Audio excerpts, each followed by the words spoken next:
I'm sorry, I'm the lobbyist for League of Oregon Cities for Tax, Finance, and Economic Development. You guys have all signed on today for a call about the Coronavirus Relief Fund monies, and our goal here is to get you guys some information that will be helpful to you in getting that money out the door. So I have some PowerPoint slides. I have some documents that we'll share. So if you're online, great. If not, I don't think it's going to hurt your ability to get out of this call what you need. So we'll make sure that we cover everything that's in the slides. So just kind of go ahead and kick off. I'll just say everybody is muted right now because we have so many folks on the call. We need to go ahead and keep folks muted. We will open up for question and answer definitely at the end of the meeting. So there'll be an opportunity for you to ask questions that way if you want. Another option for you is if you want to insert questions into the chat, I'll do my best to keep an eye on that. And we have Julie here with the league, and maybe she'll be able to kind of keep me honest on that and try and answer those questions in the chat. A couple of you have sent questions ahead of time, and I'll do my best to answer those at the end as well. So we will we'll hopefully be able to get you all the information that you need to be successful in administering these funds. So the call is being recorded, just so you know that. So don't share anything that you wouldn't want to have posted on the LOC website. So just kind of getting going. I don't want to belabor this, but I think most of you already should know kind of the lay of the land. Basically, local governments receive $200 million of coronavirus relief fund money. The league advocated very strongly to get additional funds. The way that the money broke out in the end was that there was what was called round one, and that was just straight reimbursements that folks had through June, towards the end of June. And that was $46 million. So that got deducted from the $200 million. The Special Districts Association got a $20 million allocation that they spread out amongst their members. So, rural fire protection districts, water districts, all those types of folks got $20 million. And then the balance, $134 million, was split 60-40, favoring the counties, recognizing that they have that public health responsibility. So cities, in the end, got $53.5 million of allocation, which was in addition to anything that you might have received in a round one reimbursement request.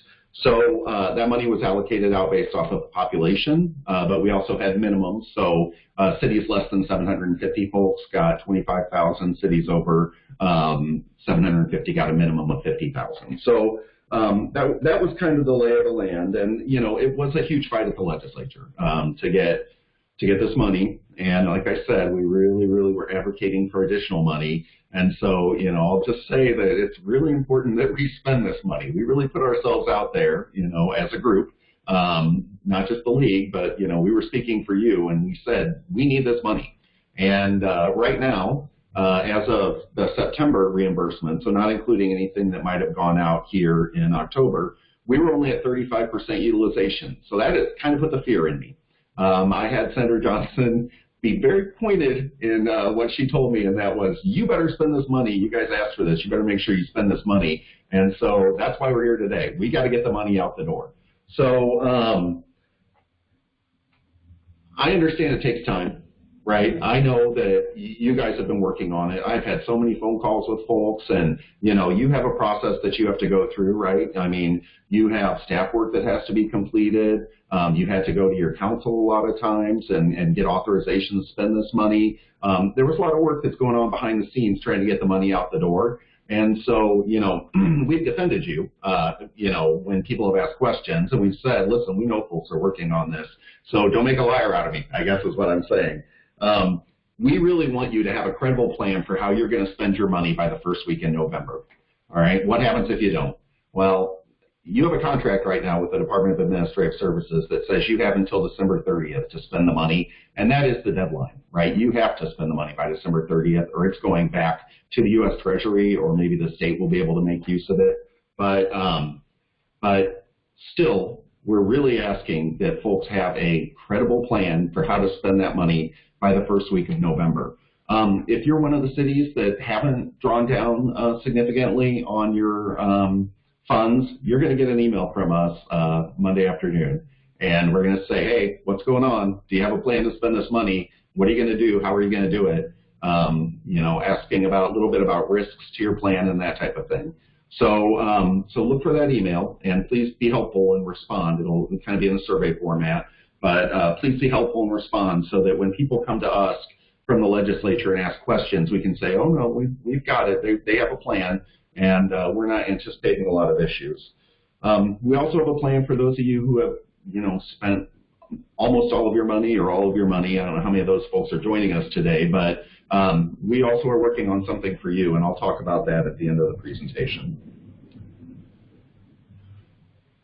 Okay, so how can the funds be spent? We're late in the process, and I think that most of you guys know this, but I'll just say, kind of the key text, what you're looking for when determining what you can spend the money on comes from the U.S. Treasury, and it's two documents. It's their guidance document and their FAQ document. Between the two of them, it's about 20 pages. I'm guessing that those of you who are administering these grants are very familiar with those documents by this point. There's been a link in the bulletin multiple occasions, and there'll be another bulletin article today on Coronavirus Relief Fund update, and that will again include the links to the U.S. Treasury Guidance. So that's the first thing that you want to look to. What do you see when you look at that Treasury Guidance? Well, we have what we call the big three, right? And that is that whatever you spend the money on has to be necessary due to COVID, right? So if you're doing a business support program, you're only allowed to give support to businesses that are impacted by COVID. So you'll need to have some, at the very least, you'd want to have like self-attestation. If you're giving out rent assistance to folks, those people have to be impacted by COVID one way or the other. So whatever you do has to have a tie to COVID. Number two of the big three is that the cost couldn't have been budgeted as of March 27th. So whatever budget you had in place before the pandemic really hit, these cannot be costs that were budgeted at that time. But that's not exactly true. If you look at the guidance document, it kind of spells it out in a little more detail, and it says that they could have either not been accounted for in that budget, or you could be using those budgeted funds for a substantially different use. And, that maybe you had planned that you would use the money for one thing and you had to push it into your response to COVID. Well, even though those dollars might have been in your budget, that's okay. They just have to have been budgeted for a substantially different use. And where that really comes in large part, is in payroll. And we'll talk about that a little bit more as we move along. The third of the big three is that the costs have to be incurred between March 1st and December 30th. So, what does that mean, right? So, again, Treasury Guidance really kind of pushes out what that refers to. And, we've gotten some more, the Treasury Guidance is updated pretty regularly. The FAQ is updated. I think that maybe 15 times it's been updated. But right now, the current version of the guidance document, which is the shorter document, has quite a bit of new language as of September 2nd on what it means that it has to be incurred by December 30th. And there's a couple notes in there, for a cost to have been incurred, performance or delivery must occur during the covered period, but payment of funds does not necessarily happen during that time. So if you had a service that you had done at the end of December, say, but you didn't get invoiced until, first couple of weeks of January, you're still going to be able to claim that. There's also some language in there about goods. First of all, if you did a bulk purchase of goods and you had some of those masks, say, left over going into January, that is probably not going to be a problem for you. Read the guidance. And then also, so that's talking about bulk purchases. And then the other thing is that they recognize that there could be supply chain disruptions, and there are some allowances for that as well. So you ordered the masks, but they're not going to get here until January. That's something else that is addressed in the Treasury Guidance. So I would look at that. And as far as the timing goes, it applies not just to you guys, but to anybody that you might have out there as a subrecipient. So, if you are administering a utility assistance program through a nonprofit, they need to get those funds out the door by December 30th as well. So that is all, those are kind of the big three, right? Due to COVID, not budgeted, and incurred by December 30th. But what that means all gets fleshed out really in that guidance document. So I would really look there if you have some significant questions. What happens if you spend the funds wrong, or if, not in accordance with the Treasury guidance, or what happens if you don't get the funds done by December 30th? It's subject to clawback. And so, that's obviously our big fear, right? Nobody wants to spend this money and then hear that they have to get money back later. So, we've been trying to be kind of judicious in how we've, shared what you can spend the money on. We've tried to make sure that you have the best guidance, but, the guidance keeps changing. It's a challenge. So, what can you do? Well, I work with your attorney is kind of the number one thing. I am a broken record on this, and I apologize for those of you who have called me on the phone. You've heard it 100 times, but really you need to work with your counsel, and you need to make your best judgment based off of, the information that's out there. And pretty much that is what's in the Treasury guidance and FAQ documents. Keep good records is something that I would emphasize. Which piece of guidance, the FAQ now is helpfully numbered. So which number of guidance were you looking at when you, might have made a decision to spend on this or that? So that's something else that I would point you to. Additionally, we have something new that came, and I'll just say the FAQ, again, updated regularly and was most recently updated Monday, right? So if you haven't looked at it in a little while, please take a peek at the FAQ, because there's new questions in there about how you might spend for universities and schools. There's new advice on real property acquisition, and it talks about how any improvements to real property have to be completed and in service by December 30th. So that's new and very important for you to keep an eye on. There's a discussion of small business assistance and whether folks who received the Paycheck Protection Program, PPP, or the Economic Injury Disaster Loan, right, if your business has received EIDL, are they still eligible for small business assistance? And the answer is yes, but there are some caveats. You can't pay them twice, like for the same expense. So say that, they took EIDL for their rent. They can't, your grant can't be tied to paying their rent. So something else to watch out for. You can still give them a broad grant that's just to make up for the fact that they've lost revenues.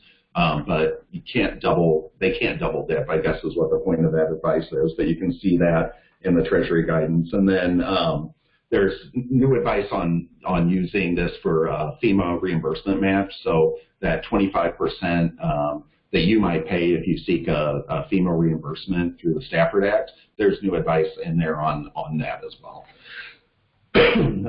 Hopefully, the FAQ document now includes, at the bottom of the document, there's a footnote, and it says exactly what has changed since the last guidance, since the last FAQ came out. So you don't have to read the whole thing again. It'll tell you items, 56, 57, and 58 are all new. And so you'll know that that's where you need to go to make sure that you have read what is now the entire document. So that's out there. So we got our first question. Is there any discussion about extending the original timeline since the pandemic will not be cured by December 30th? There is discussion of that, but my answer to you is don't count on it and don't take your foot off the gas. You got to spend this money. And, there have been talks about a number of various packages at the federal level. There was the HEROES Act, that was the House bill. The Senate is talking about much narrower packages that might just affect, say, airlines or whatnot. And, we have no idea what packages will move forward, if there's a combination there. Whether it will or won't include any additional assistance for local governments is still very much up in the air right now. Could have something to do with who wins the election. So, but it could include an ability for you to spend past December 30th, but you can't count on it. And I just got to implore you to please spend the money by December 30th. I know it'd be terrible if I told you that and then it ends up that you could have used this money to help cover costs into next year. But, but there's no way you can count on it. You really will risk losing these funds. So do not take your foot off the gas, assuming that the feds are going to come in and save us on this. New guidance just came out on Wednesday, and that is that the Secretary of State finally released an audit that they've been doing. So I think that they had looked at maybe 36 different jurisdictions and how they've been spending the money. And I put a link to that. I put a link into the chat up at the very tip top, and that has a link to the new Secretary of State audit. And so I would encourage you all, anybody who's administering this grant, please consider it required reading. Take the time. It's, I mean, maybe a dozen pages and another few pages of the response from the Department of Administrative Services, but it kind of goes into what they consider to be low risk and high risk. And we'll go through those audit findings a little bit later here, but only at a really high level. So I suggest that you read it by yourself. Got another question in from, and this one, I hate to give the response I'm going to give, but due to the destruction of the City Hall and how all the employees have had to flee City of Detroit, is there any extension of the deadline? And the answer is no. You know, and we'll talk about some kind of quick and easy ways that you might be able to push this money out towards the end of the meeting, or no, pretty shortly here actually. So we'll try and give you a path to get you out of this. So, but no, December 30th applies to everybody, and there are no allowances for anything, as ridiculous as that might seem or feel. And I certainly understand what you're saying. I actually had to give a call to Mill City and tell them, hey, we're concerned. You guys haven't, really been able to get to this. We understand, but just so you know, you're risk losing these funds. So, let's move on to our next slide here. Here's the reimbursement schedule. This just came out maybe in the last week, and it shows. When you'll have an opportunity. So today we have a round closing that would be for costs that were expended through October 9th. So if you have costs to report today, you can still get on there. Certainly by midnight, if you get them in, you'll be okay. I don't want to tell them I don't want to tell you you could do them on Saturday, but I don't think that it would necessarily be an issue for you. So that's the current round. And then the next round, which I really want everybody to kind of focus on, is the round that's for costs expended through November 6th, and you're going to report those costs between November 9th and November 20th. So any money that you can get out the door by November 6th, do it. Do what you can do to get it done, because it's going to really take the pressure off of us at the legislature to be able to say, hey, look, we've gone from 35% in September, to 85%, say, in November. So it would be very helpful if you could get these costs, recorded by then. But you do have until December 30th, as much as I hate to tell you that. And there are going to be 2 additional rounds. They're listed here. So there'll be a round that'll end on, looks like Christmas Eve day. That's great timing for you, I'm sure. And then there's a round that'll actually end in February 5th of 2021. So, recognizing that you may have some kind of end of the year expenses, you may not get invoiced until a couple weeks into January. That'll be the final round when you'll have to have these costs in. And then, there's a discussion that's happening about whether or not you might be able to keep moving costs around until later in the year. But, it's got to be spent by December 30th. And as of right now, everything will have to be reported by February 5th of 2021. So that's what we're shooting towards as the final. All right, what can you spend this on? And so just some examples here, and then I'm going to kind of share why I really have you all on the call. So examples that we've seen cities do, building improvements. Maybe you need to put up glass to keep your workers safe when people come into the walk-up. Maybe you put in a window. We've had at least one city that's done that. They put in a window where people can come up and take care of business without actually entering the building. Those are allowed expenses. The work has to be completed and in service by December 30th, but those are, examples of the city trying to comply with social distancing, trying to keep the virus down, so those qualify. PPE, cleaning, supplies, those all clearly count. Those are, allowed uses of the funds.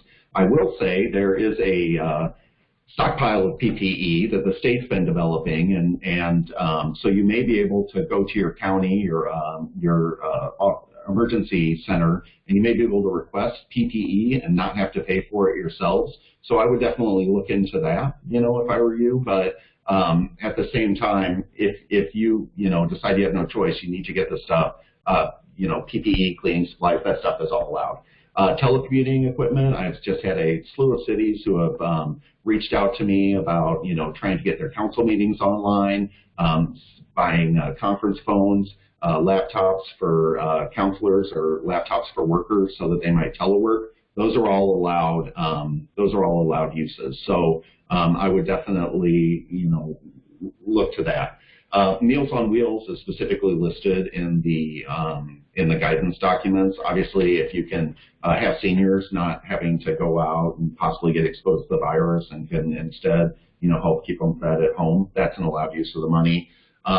There's broad economic support provisions that allow you to do a number of things to help out the community. We have a lot of cities that have been standing up business support programs, and when we go into Q&A, I'm going to ask if there's a city out there who thinks that maybe they have a model, because I've had a couple cities reach out recently and say, hey, does somebody have a model where we can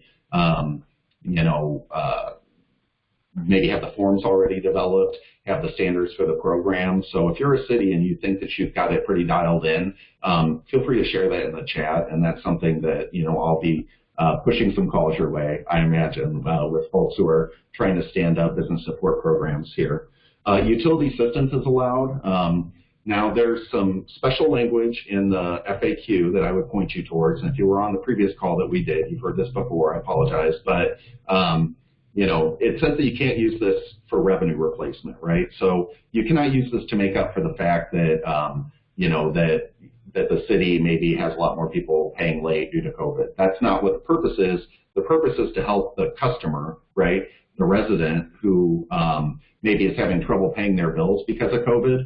And so, if you want to make it look less like you're doing revenue replacement, right, there are a couple things that you would want to do with the utility assistance program. One, if, the person's bill gets paid, then they don't know the money anymore, right? So you can't both try and collect from the customer and pay off their bill. You can't do both of those things, obviously. That would be benefiting the city. It wouldn't be benefiting the customer.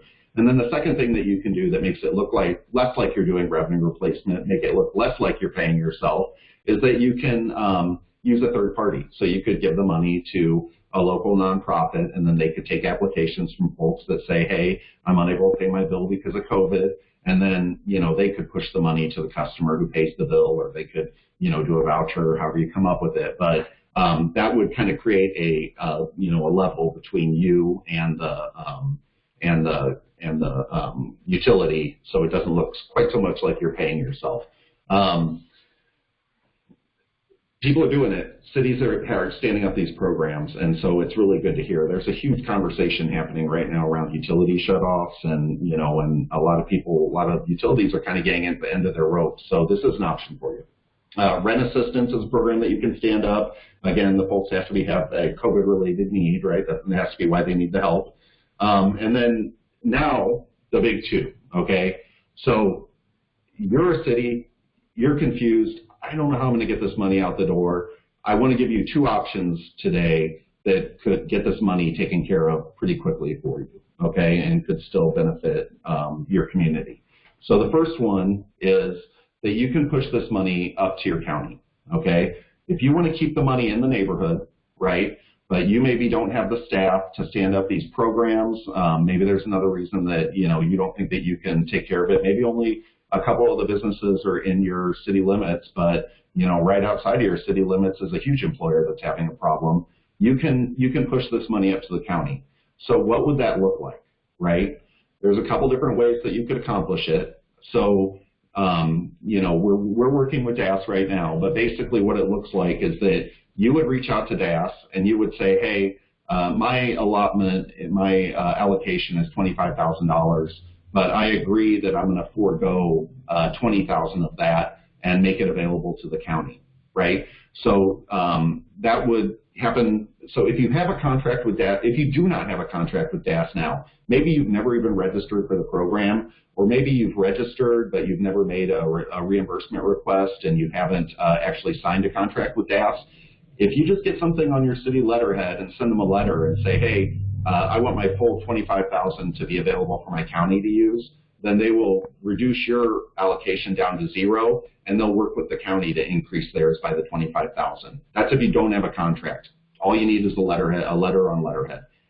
Second, if you do have a contract, you're going to need to do a contract amendment with the Department of Administrative Services that basically does the same thing. It says, hey, I understand that my allocation is $25,000, but I'm only going to take $5,000, and we'd like to see that balance be available to the county. The county will then have, so however many cities in the county do that, and then the county will then do a single contract amendment with DAS that says, you know, hey, we're going to take this extra $100,000 and we promise to spend it along the lines of the Treasury Guidance. So they'll amend a contract at the county level as well. There's another option that's out there, maybe less appealing to some of you. You could just write the county a check, right? You could do an intergovernmental agreement with the county. You could say, hey, county, we're giving you $20,000. You agree to spend this in accordance with U.S. Treasury Guidance, and you agree that if you don't, that you'll be the ones who will be subject to that clawback when DAS comes knocking. And you can do it that way. So you would just write the county a check, you'd get an IGA out of them, and then you would file a reimbursement request with Department of Administrative Services, just like you would for any other costs. So those are all options to you for how you can get that money to the county. And then now we're going to talk about the big one, okay? And this is kind of on the bleeding edge, right? This is kind of new for us, but there is a real opportunity right now for folks to do broad claims against their public safety budgets, okay? And so what does that look like? So I hate to, you know, read to you, but I will. So first of all, let's kind of look at the FAQ, right? So this is the FAQ document that I've got up on the screen now. This is the frequently asked questions. And item 2 has this language in it that says, as a matter of administrative convenience, in light of the emergency nature of the program, a state, territorial, local, or tribal government may presume that payroll costs for public health and public safety employees are payments for services substantially dedicated to mitigating or responding to COVID-19 public health emergency unless the chief executive determines otherwise. So what does that mean? Kind of going right back to the very beginning, I told you, you can't spend this money on previously budgeted costs unless, right, those costs were for something that's substantially dedicated to COVID. So you end up using them for something other than what they were intended for. And this language allows a, you know, city, county, anyone really, the state, to consider public safety expenses and public health expenses to be substantially dedicated to responding to COVID without any scrutiny, right? It's recognizing the, you know, emergency nature. It's an administrative convenience that they're affording you. And basically it means that you could claim your police budget from, you know, March 1st through today as a COVID-related payroll expense. Sounds risky, right? So when this first came out, this guidance, you know, we were very questioning. We didn't really push this very hard for a number of reasons. There's some other language in the guidance that seems to contradict it a little bit. And then, you know, at the U.S. Treasury, they have another unit there who's basically their auditors who put out some guidance that really contradicted this. It says, oh yeah, well, you can presume it, but you have to track the time and show that they were actually responding to COVID. Well, that office has since reversed that determination. And now they say that they will honor the presumption that you find in item 2 of the FAQ. And then I'll also point you towards So this is the guidance document, right? You've got your two documents, really. You've got your guidance and your FAQ. And there's a lot of new language from the latest revision that talks about using funds to cover payroll and benefit of public employees. And again, it says that you don't have to, that you can presume that public safety costs are allowed. And then for non-public safety, it says that you should track time. So if you've got your, your CFO or whatever who is spending a lot of time on these programs, you could track your time and you could claim for that. If you have some economic development staff who you're using to administer these programs, you could track their time and you could claim for that. But in the case of public safety, you can just make a presumption that their costs are substantially dedicated to COVID. And there's some language about who that applies to. And it includes police, sheriffs, deputy sheriffs, firefighters, emergency medical responders, correctional and detention officers, and those who directly support those employees. So, and we got a question in, does contract police services with the county sheriff fit this rule? And, I was thinking about that question this morning, and talk to your attorney, right? But it seems likely to me that it would count. And so talk to your attorney, and if I hear anything different, I'll definitely let you guys know. But as it stands right now, it seems to me that would count. So, there's more conversation about payroll, right, in this guidance document. It's basically your fully loaded costs. It includes all of the benefits. So that's covered in there. You can read that to kind of get a little bit better advice. But this is a, gigantic cost for most cities. And so this could be a very, easy way to use up some of this money, right? Now,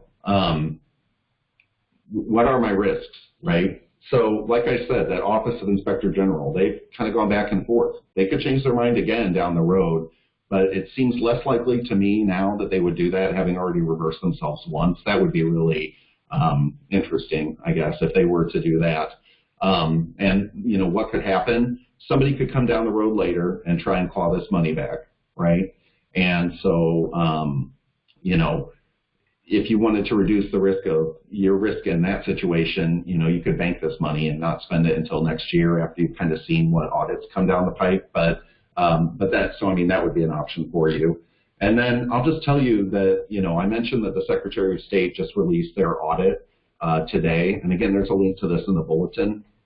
But there is some language in that Secretary of State audit. They looked at some cities who had done this, who had claimed their entire public safety budget, and and they looked at whether or not they thought that was advisable.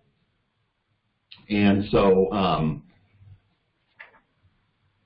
trying to find it right here. Okay, here's what they had to say. 3 of the local governments we reviewed with the highest payroll costs requested reimbursement for full costs of public safety and public health personnel. They did not track hours spent on COVID-19 response and provided little documentation of the COVID-19 related work that the employees did. And then it goes on. The Treasury and OIG guidance has varied substantially over time, but as of the date of this letter, appears to have settled on the approach being allowed as an administrative convenience with no documentation required beyond substantiation of position and payroll costs. Unless the guidance changes again, those expenditures appear to be in the low risk category. So this is, if you're looking for a note from your mother, this is basically it. Here's the Secretary of State for the state of Oregon. They've gone out, they've audited the way that money is being spent, and they've identified this as what they consider to be a low risk option. So that's something that I think is helpful to you guys. But again, work with your city attorney, right? So at the League of Oregon Cities, we have counsel, but they don't act as your attorney, right? You have a city attorney, and we wouldn't step into their place. This is really a question for you guys to work with you and your city attorney. It kind of depends on how much risk you're willing to take on and how much risk you judge this to have. but we do share information, and so I want you guys to have the awareness of the latest conversation that's going on. I'll say that at the state level, the state obviously feels like this is an allowed use at this point, right? We don't have anything in writing because DAS doesn't want to be your attorney, and so they're not going to tell you that this is something that you should go ahead and do. But they have assigned $56 million of the state's share of coronavirus relief fund into OSP, Oregon State Police Patrol. So they obviously think that this is an allowed use. And I'll tell you, I don't think that you're going to get dinged by the state unless there is some change in the federal guidance. So this is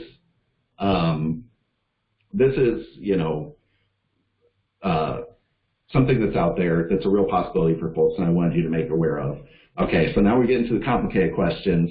So someone asked, well, what if the county's claiming their sheriff service as well? Wouldn't that be double dipping? And yeah, I would want to make sure that they weren't claiming that they were only claiming their net costs, right? So if you are paying for a portion of their sheriff budget, presumably when they go to claim how much expense they actually have, they would claim whatever it costs them less whatever you pay, I would hope.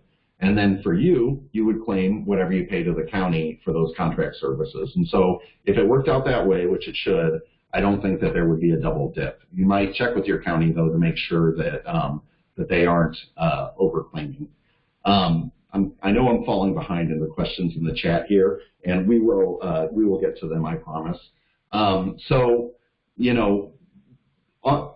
Please take a look at the Secretary of State at the audit findings. There are a couple other things in there that are important. I would just get back to a couple other things that I would want you to be aware of. The Secretary of State, if they ding us for anything, it's for the fact that our usage is really low right now, that we're behind on our reimbursements. They have some language in there about leave. That was one of the issues that they identified, is how certain cities were claiming leave. And specifically the question I think that they were most focused on was folks who gave leave for people who were allowed to stay home, who could not telework. And they kind of go back and forth on that. They say that the city of Washington is taking that approach, or state of Washington rather, is taking that approach and saying that that's an acceptable use of CRF funds. But they have some concerns that that piece of Treasury advice that you would be relying on there could get reversed later. So that's something to look out for. They found math errors and classification errors. And so, I would really go back and kind of be double checking your math, making sure that you're not double dipping on any of your claims, making sure that to your best of your ability that the claims are classified correctly. So those are things that are, can be easily fixed when you're doing your filing. You can, when you go to do your reimbursement request, you can put a negative number in one category and then move it over to another category. So just because you claimed it as, public health back in, August or whatever, doesn't mean that you can't move them around now and kind of get things dialed in to where they actually should be as far as having them in the right category. They talked about documentation. They really want folks to document as much as possible, how the costs are being spent. Save your receipts is obvious, but then they also said that they'd like people to make notations of which particular Treasury, guidance or FAQ people are relying on when they claim a certain expense. They think that that would be helpful. And then, there's some other kind of general guidance in there. So I would definitely take a look at that. So I will get to those questions, I promise. A couple other kind of outstanding issues. There's a budget law question that's out there right now, and that is, what does it take to actually spend this money? Do I need to do a supplemental budget, or is it sufficient that I would just do a resolution? That kind of hangs on you and your attorney's interpretation of budget law, right? So budget law says that you can just do a council resolution to go ahead and spend grant money if the grant is restrictive in the use, right?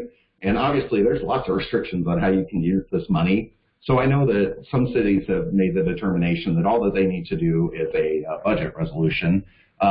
If you felt like the grant was kind of wide open and how you can spend the money, then you would need to go ahead and probably do a supplemental budget as you exceed your spending in various categories. So that's also something that you could do. I kind of put this question to the Department of Revenue, and and what I heard is that they think that the grant is pretty broad, and that for that reason they would like to see supplemental budgets. As you may or may not know, the penalties are not exactly severe. And somebody mentioned you may not get an ODFOA, you may not get a Oregon Government Finance Officer Association award this year if you choose to just use the resolution. But different cities are looking at it differently, and it's a question for your city attorney. I'm not going to tell you one way or the other what you have to do, but I will say that that is a question that's come in a couple times that I think is still a bit of an open issue. Federal legislation, we already covered this, right? You cannot count on that deadline getting extended, so please get the money out the door. What's going to happen with unspent funds, right? So that's kind of the big question. So if you have unspent money, it's going to get clawed back.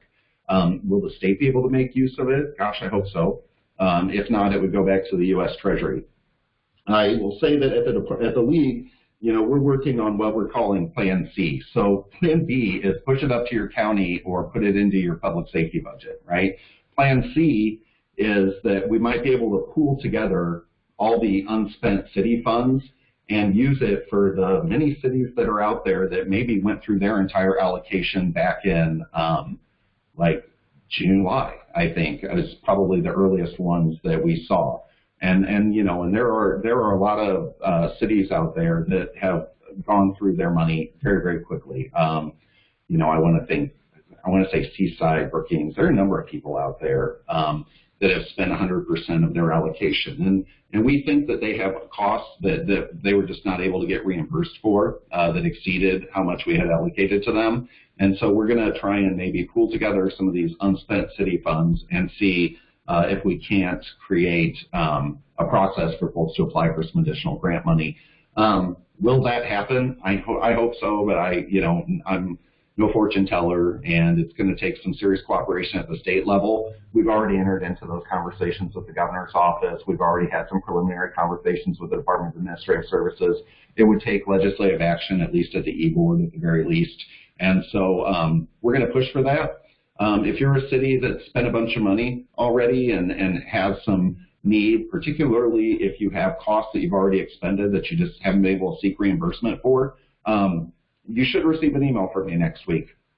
If you don't get an email and you do have a bunch of additional costs beyond your allocation, please reach out. I need to know how much money you think you could use, how you would use it, and can you get it done by December 30th, right? Those are the big questions. So no guarantees, right? I don't want people to get too excited. We tried to get additional money early on and didn't have much luck, but we are going to try for you. So that's what I'm going to go ahead and call Plan C. So that takes us to question time, and so I'll start off. Got a couple questions in advance, and I'll do these here. So someone asked, is the deadline November 8th or 9th to apply to the money? No, you have until December 30th to spend the money. You'll have until February to claim reimbursement. But please have a credible plan by November. If you don't, we're going to start nagging you because we're going to have real concerns that you're not going to get your money spent. So that's probably where you heard. Figure it out by early November. Can we request the money up front? We had talked about this early on, that there might be a possibility for some smaller cities to maybe sign an agreement that they would pay the money out and then let DAS know that they had incurred the expense in the sense that they had already agreed to expend the funds, even though it maybe hasn't left the city's bank account.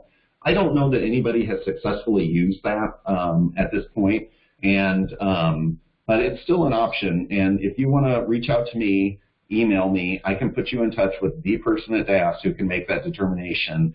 But there will be much more in your business about how you're spending the money if you're doing it up front like that. So it's a possibility, but it feels more like a slim possibility. I know some cities have tried and they didn't meet whatever the criteria was at DAS.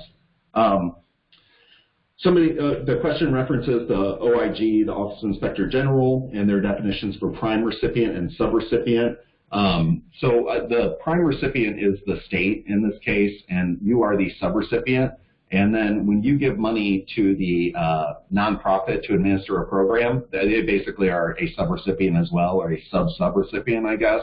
But the real thing to kind of know is that no matter what you are, you're responsible. You're not going to have to do that filing with the U.S. Treasury because you are not the prime recipient. That is the state, right?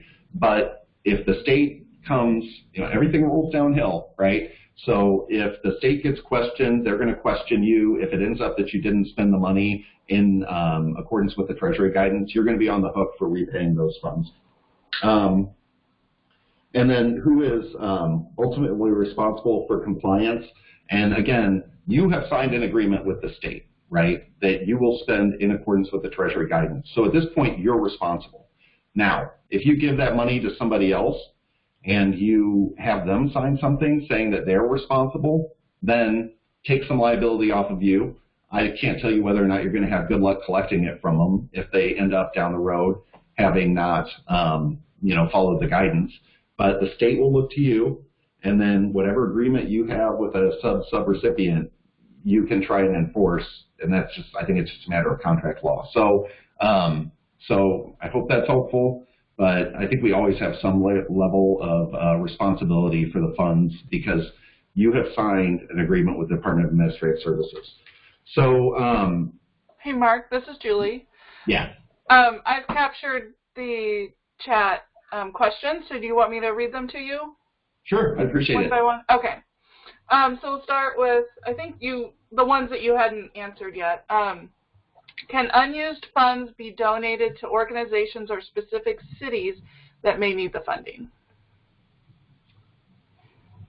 That's interesting. I mean, you can push money certainly to organizations as long as it is a COVID-related need, right? They still have to demonstrate that whatever they're going to spend the money on meets the Treasury Guidance. So they got to get the money out by December 30th. They have to be spending it on something COVID-related. And so that's definitely a possibility. As far as giving money to other cities, specific cities, I have not thought that one through.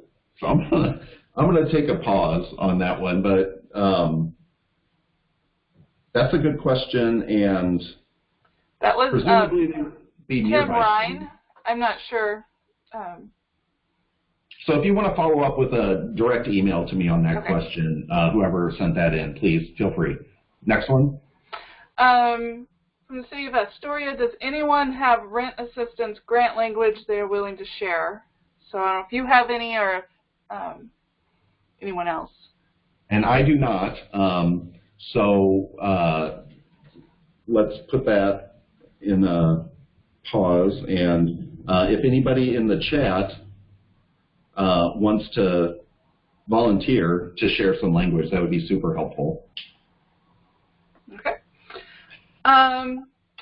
This one says, we have a vendor citing the U.S. Treasury Code that says delivery of products past December 30th is allowed if delivery was delayed by COVID supply chain. We checked it is in U.S. Treasury, and we believe it's appropriate to go forward with our order based upon this. Have you heard of this with any others? And gives examples of computers, building improvement supplies, barrier materials. Yeah, and so I would point you to page 2 of the guidance document, which is the shorter document. They have that long discussion of what does it mean that the cost is incurred by December 30th. And there is specific language in there about recognizing supply chain disruptions. And so assuming that that's what's going on, I think that there's a very good chance that that is going to be okay. Okay. Let's see. I'm not sure if this is a question or comment. We may also use the funds as, quote, match for FEMA COVID-related grant reimbursements. Yes, true. You can. So typically with Stafford Act, you'll be paying 25%, and FEMA will pay 75%. And, you can use this money to cover your 25%. If you want to find the exact guidance, it is located primarily in the FAQ document, and just do, hold Control F, right, with your computer to do a search, control find, right, and look up Stafford, and you will find I think there are probably 2 or 3 pieces of individual advice now, but the short answer is yes, you can use this for your FEMA match. Great. If you are a special district, can you assign part of your grant to city or county government to do these types of expenditures?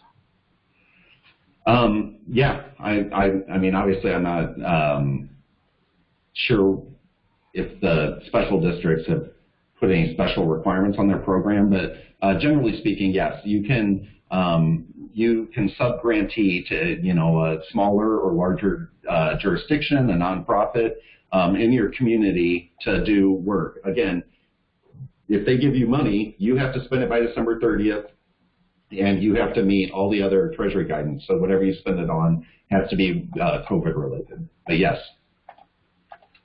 All right. What is the guidance on utility assistance if the city is the utility provider and the service fees are already budgeted as revenue?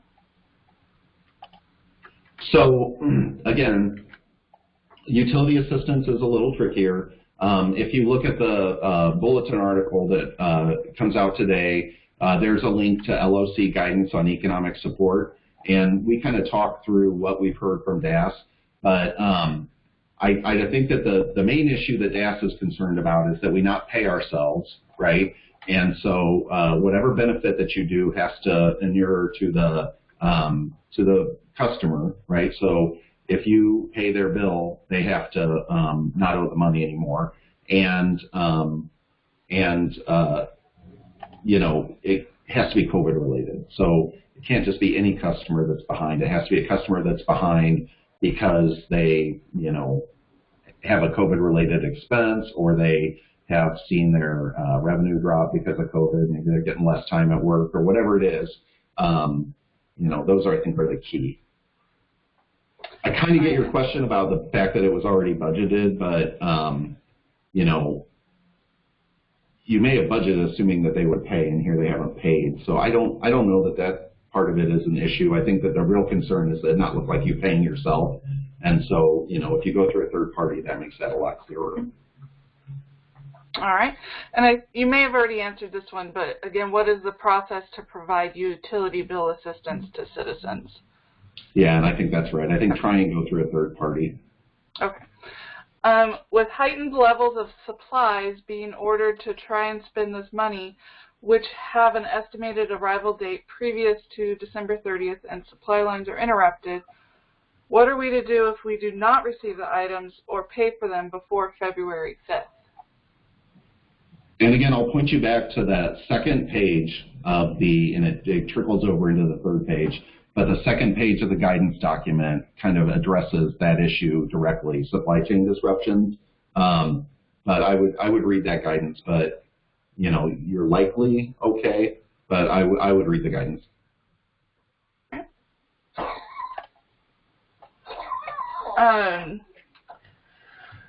Question about the leave.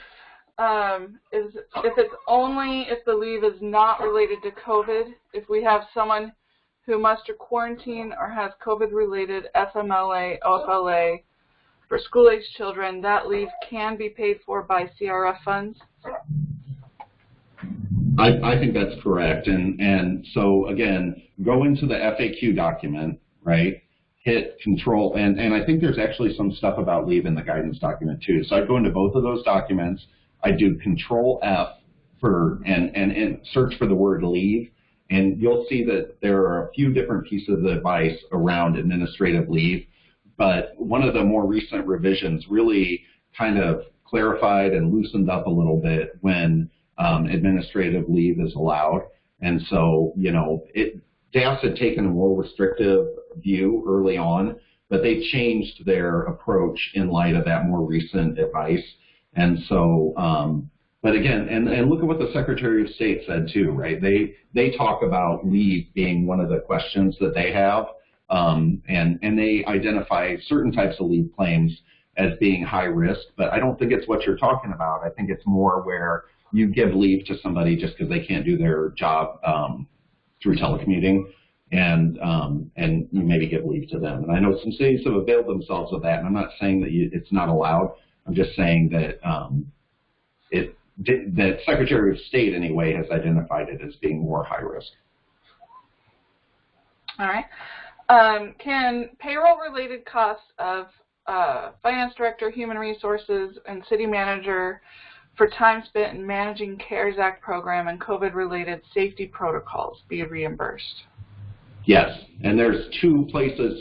So in the guidance document, they've added some new language around that. And if you search for administrative or just search for admin, you'll find it. But basically, the cost of administering the CRF grants themselves are allowed. Similarly, compliance costs that you have, Mike, if you were audited, for instance, those also are costs that you can claim, and that's all covered. I think that's covered mostly in like the last page or two of the guidance document. But generally speaking, yes, you would just track your time, right? And the Secretary of State says don't just assign a percentage, right? Don't just say 10% of my time is spent on COVID, right? They don't like that as much. They consider that to be higher risk. They would prefer that you actually track your time. I've spent this number of hours this month on COVID, and so I'm going to take my fully loaded cost and allocate it out and charge that as a CRF payroll expense. Okay. Do you know if there's a list of special districts that receive funds? So they want to make sure their fire district is following this. Email me, and I don't know that SDAO, the Special Districts Association, is encouraging their folks to follow the payroll advice so much. They had a limited bucket of $20 million for all their members, and I don't know how many folks there have been following this. So I would, email me. We can look them up. I get a list I'll get a list by Monday of everything that's been claimed for this September round or October round rather. And so shoot me an email and we'll figure it out next week. Okay. We used our funds for the FEMA match. We had a hard time finding enough money to meet the 25% because of the PA grant is so narrow in what is actually covered. We also were audited for payroll. All of our employees who stayed home without work because of COVID were covered. So okay. Well, that's a question. Just kind of share, maybe. Yeah.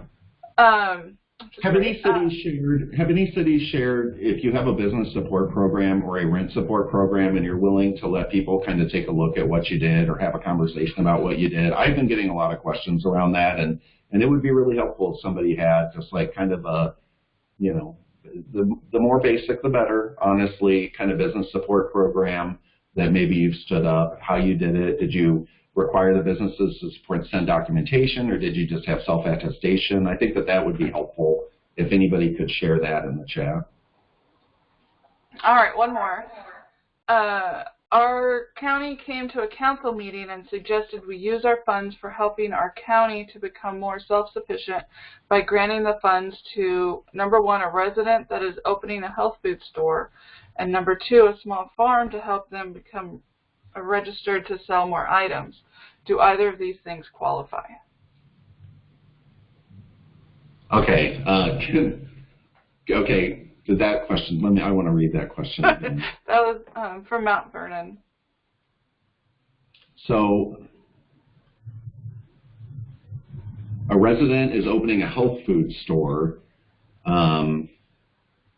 I mean, normally when you think of small business assistance, you're thinking of a business that already existed and they had a loss of revenue due to COVID.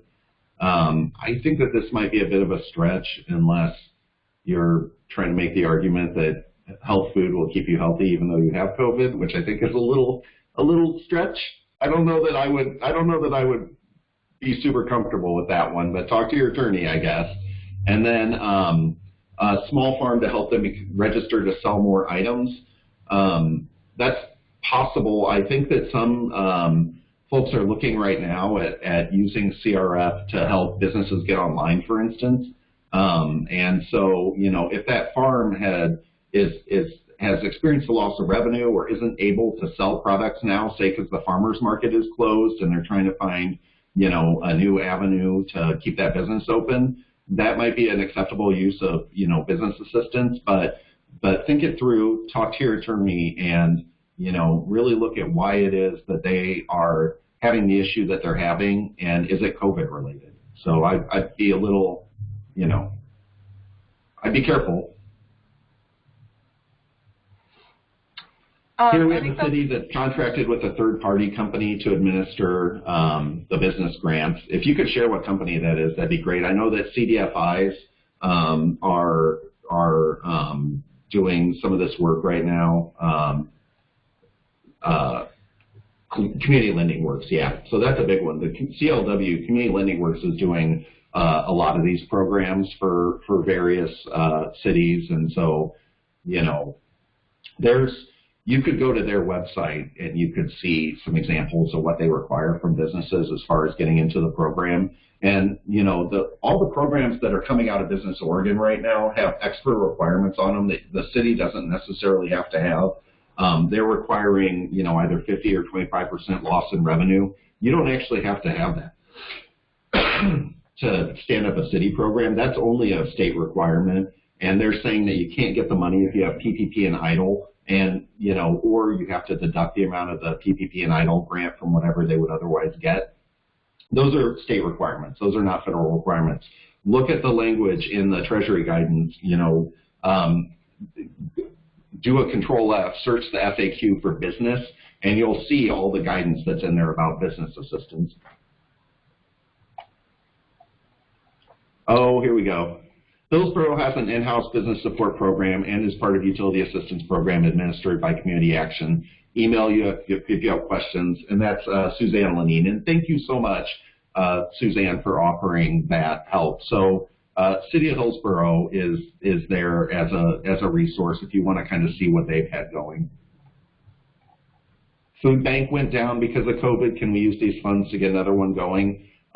Assuming that the reason that you need the, you know, food assistance is COVID related, right? So maybe the food bank went down because they couldn't meet social distancing, then possibly. Maybe the people that they serve are having these problems because they're, you know, unemployed due to COVID. So there's a strong possibility.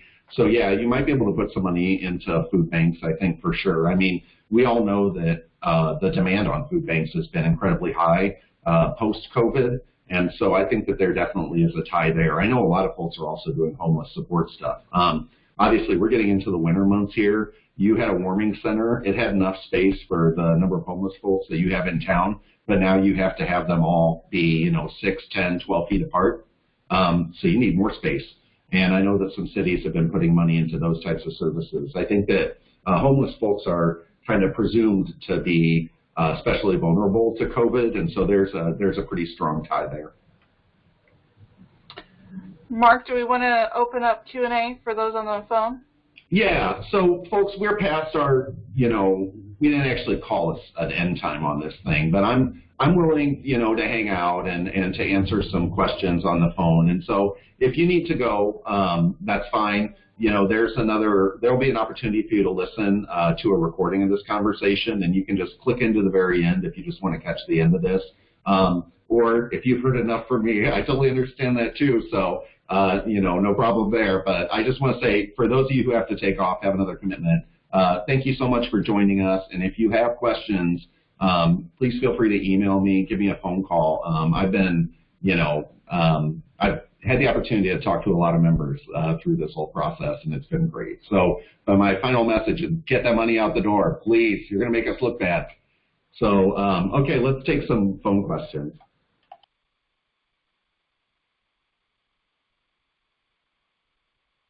All right.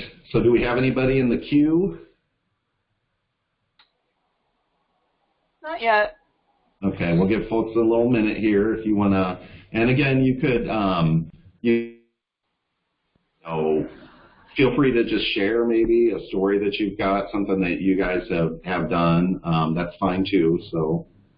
Okay, we have one. Go ahead. Hi, this is Christy Worcester from Silverton. How are you? Very good. Hi, Christy. Thanks for the presentation. I do have a question. We're going to be sending out some of our grant funds to a local service agency, and they have some specific questions about it. They wanted to know, of course, proving that it's for COVID-related purpose. They're wondering if they need to have some kind of documentation of some sort for that. And then supplemental to that, they wanted to know if they had a previous COVID-related situation where they were off work, but now they're back working, but then they still need assistance with rental or mortgage payments, if that would be eligible. Okay, so starting with the former business support program, and do they need to?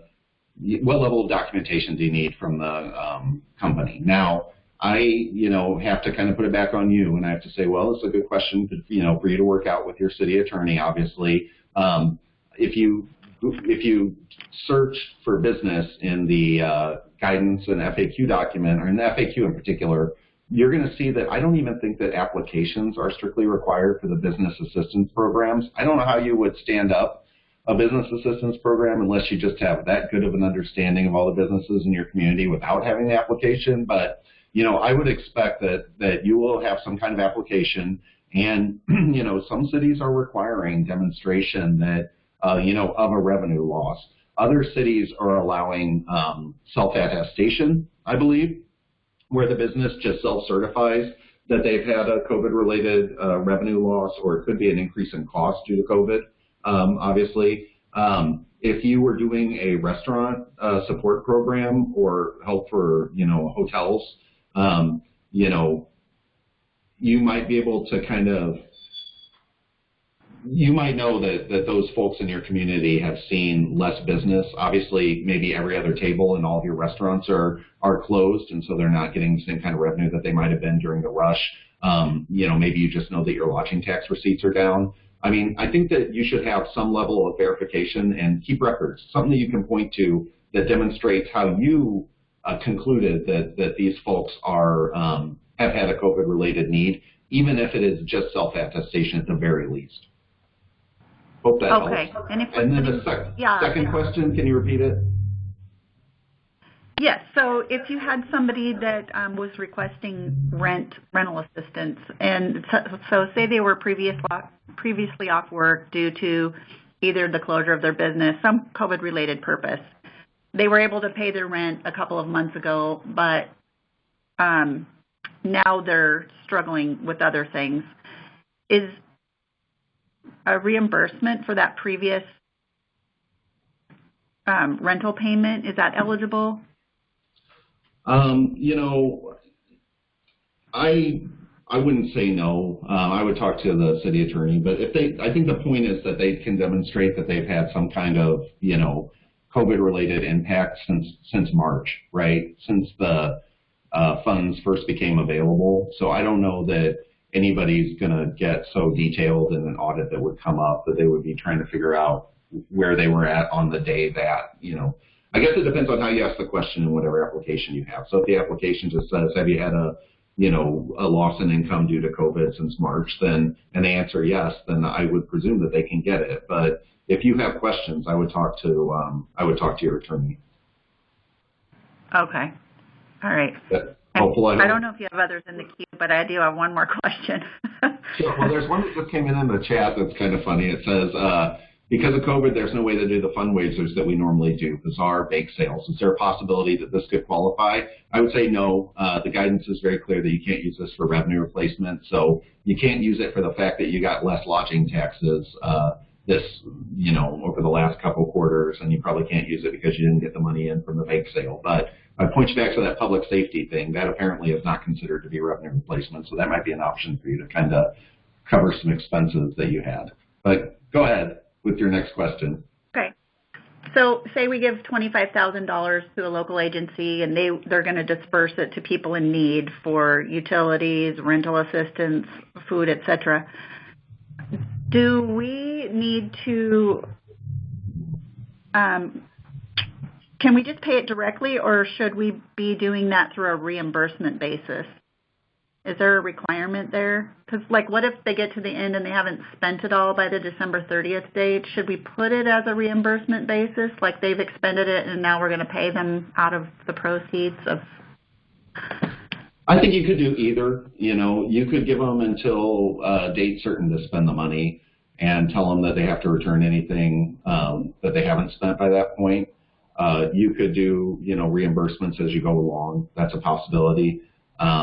But I think that, you know, the point is that they, just like you, they have to spend the money by December 30th. And, you know, maybe if they come back and mid-December give you some money back, you just decide that you might make a claim against your public safety costs as a kind of last use of the money. So I would watch the timing. Okay. I would watch the timing very closely, though. But, yeah, if they don't spend it, good chance it's going to get clawed back.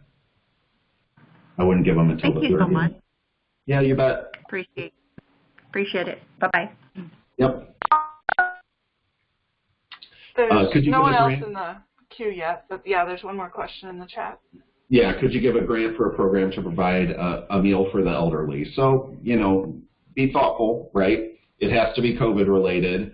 If the reason that you're giving a meal assistance is because you don't want them to have to go to the grocery store and potentially expose themselves to the virus, then I think that you can make a credible case.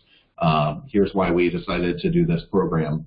If they are suffering some kind of revenue loss or have an increased cost, they got sick, they got to pay for medicine, you can do all kinds of things to help them. But, you know, I think that Meals on Wheels is noted in the guidance as being an allowed use, and so I think that this is pretty close to that. So, you know, I would feel pretty comfortable, but I got to say it for the 100th time, talk to your attorney.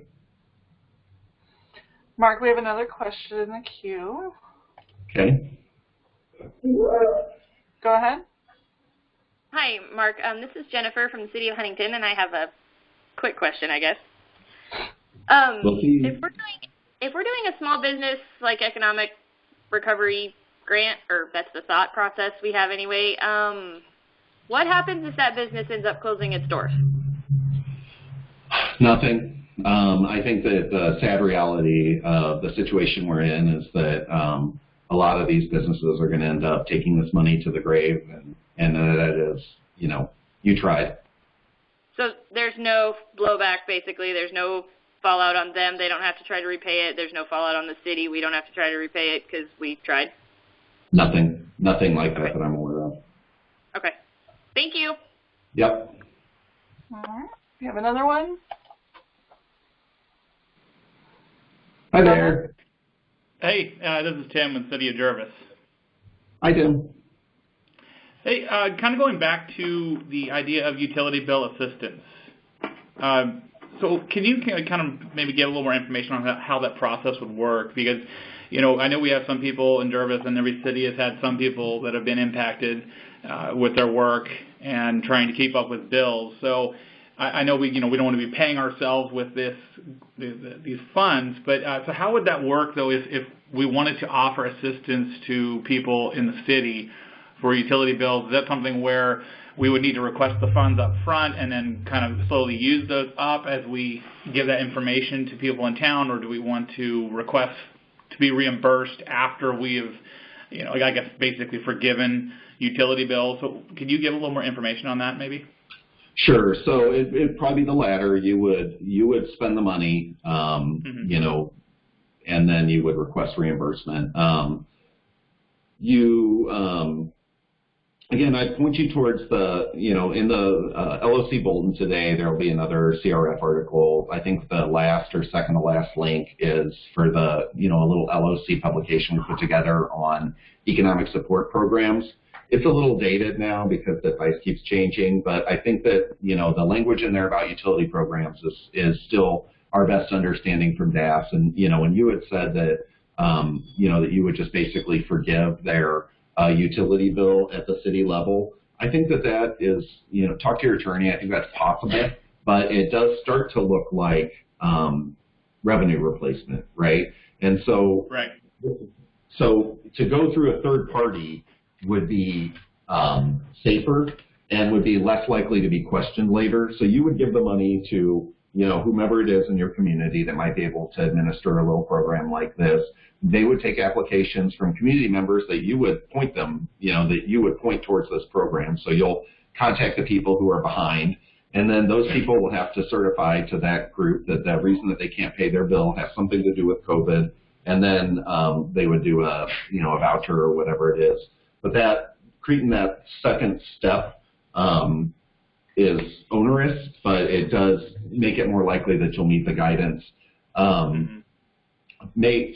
the guidance that you need to look at is number 27 in the FAQ. May fund payments be used to replace foregone utility fees? If not, can they be used as a direct subsidy payment to all utility account holders? And it says fund payments may not be used for government or revenue replacement, including replacement of unpaid utility fees. Fund payments may be used for subsidy payments to electrical holders to the extent that the payments are deemed by the recipient to be necessary due to COVID-19 and meet the other criteria of the guidance. For example, if determined to be necessary expenditure, a government could provide grants to individuals facing economic hardship to allow them to pay their utility fees and thereby continue to receive essential services. So there's the guidance. It kind of gives with one hand and takes away with the other, but there should be some path for you to create a utility assistance program based off of that guidance. And in our conversations with the State Department of Administrative Services, they think that going through a third party is just a little safer. Okay. All right. No, that makes sense. And we haven't really had an issue with people not paying their bills. It's just more about, as we are dealing with the people in the public, you hear about people that are struggling. And they're still maybe paying their utility bills, but, they're struggling, they have children. And so it's more about not as revenue replacement, but as a way to, help those people. But I thank you for the guidance there. You could do a program that gives $500 to anybody that lost their job due to COVID.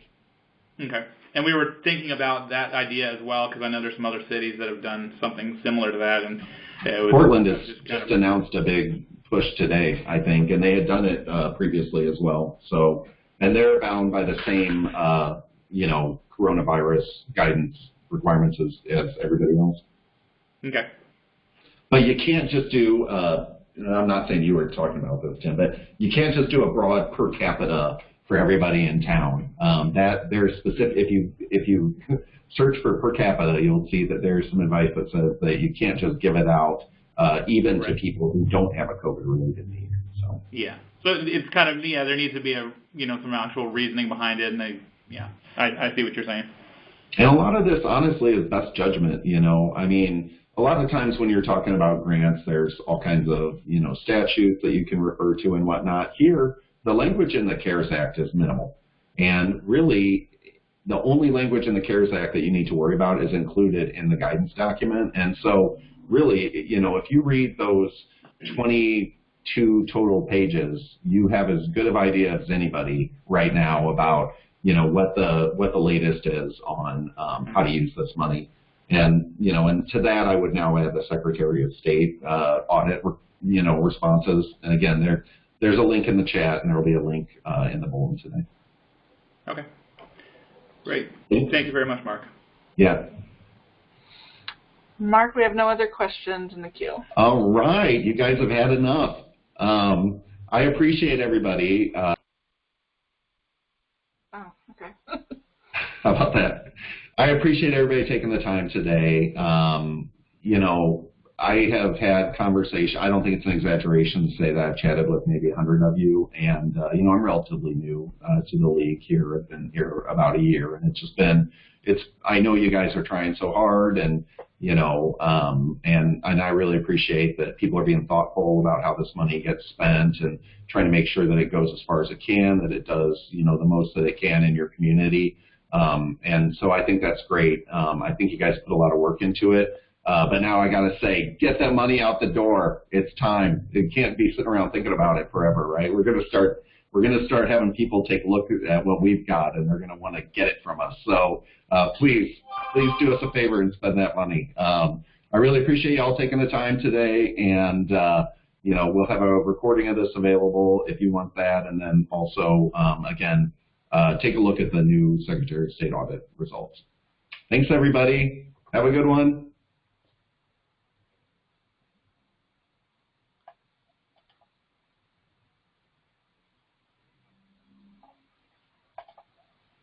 All right, Julie, I am going to go ahead and log off